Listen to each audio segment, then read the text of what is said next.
ہمارے پیارے نبی حضور پاک صلی اللہ علیہ وسلم کا آخری خطبہ۔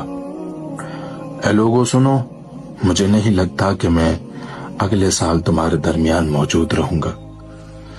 میری باتوں کو بہت غور سے سنو اور ان کو ان لوگوں تک پہنچاؤ جو یہاں نہیں پہنچ سکے۔ کسی کو تنگ نہ کرو، کسی کا نقصان نہ کرو، تاکہ تم بھی محفوظ رہو۔ یاد رکھو تمہیں اللہ سے ملنا ہے اور اللہ تعالیٰ تم سے تمہارے اعمال کے بارے میں سوال کرے گا۔ اللہ نے سود کو ختم کر دیا ہے، اس لیے آج سے سارا سود ختم کر دو۔ تم عورتوں پر حق رکھتے ہو اور وہ بھی تم پر حق رکھتی ہیں۔ جب وہ اپنے حقوق پورا کر رہی ہیں تو تم بھی ان کی ساری ذمہ داریاں پوری کرو۔ عورتوں کے بارے میں نرمی کا رویہ اختیار کرو، کیونکہ وہ تمہاری شریک حیات اور بے لوث خدمت گزار ہیں۔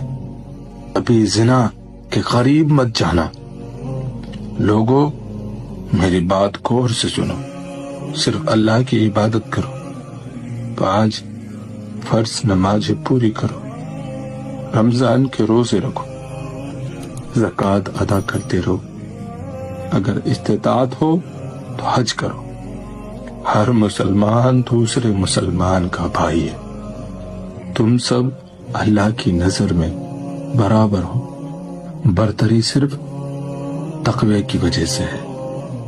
یاد رکھو تم سب کو ایک دن اللہ کے سامنے اپنے اعمال کا جواب دہی کے لیے حاضر ہونا ہے۔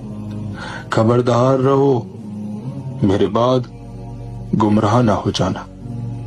میں تمہارے لیے 2 چیزیں چھوڑ کر جا رہا ہوں، قرآن اور میری سنت۔ اگر تم نے ان کی پیروی یعنی ان پر عمل کیا تو کبھی گمراہ نہیں ہوگے۔ یاد رکھنا میرے بعد کوئی نبی نہیں آنے والا اور نہ ہی کوئی دین لایا جائے گا۔ میری باتیں اچھی طرح سمجھ لو۔ سنو تم لوگ جو موجود ہو، اس بات کو اگلے لوگوں تک پہنچانا اور وہ اس بات کو اگلے لوگوں تک پہنچائیں، اور یہ ممکن ہے کہ بعد والے میری بات کو پہلے والوں سے زیادہ بہتر سمجھ کر عمل کر سکیں۔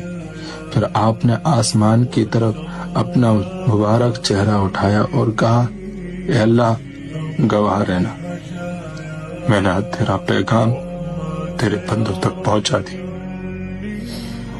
میں اپنے نبی صلی اللہ علیہ وسلم کا فرمان